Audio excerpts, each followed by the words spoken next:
The brigade's lineage of commanders has been instrumental in its success. Colonel Edmundo E. Enriquez, General Staff Corps, Philippine Army. Colonel Emilio S. Luga Jr., General Staff Corps, Philippine Army. Brigadier General Jose P. Magno Jr., Armed Forces of the Philippines. Colonel Cesar D. Templo, General Staff Corps, Philippine Army. Colonel Felix A. Browner, General Staff Corps, Philippine Army. Colonel Abraham C. Manuel, General Staff Corps, Philippine Army. Colonel Manuel B. Cacanando, General Staff Corps, Philippine Army. Colonel Raimundo T. Jarque, General Staff Corps, Philippine Army. Brigadier General Quintin A. Alcudia, Armed Forces of the Philippines. Colonel Antonio O. Lim Jr., General Staff Corps, Philippine Army.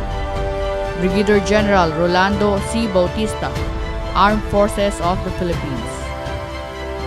Brigadier General Vicente C. Pangantihon, Armed Forces of the Philippines. Colonel Alfonso P. Crucero, Infantry, General Staff Corps, Philippine Army. Colonel Alan D. Cabalquinto, Infantry, General Staff Corps, Philippine Army.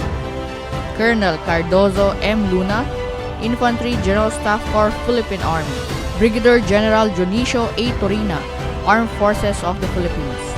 Brigadier General Juanito P. Gomez, Armed Forces of the Philippines.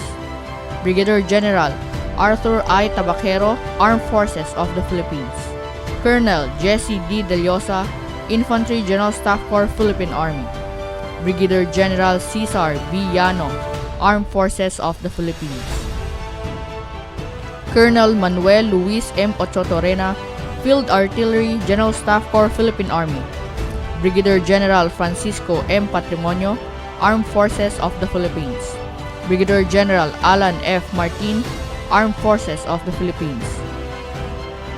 Brigadier General Arnulfo C. Matanggihan, Armed Forces of the Philippines. Brigadier General Ignacio B. Madriaga, Armed Forces of the Philippines.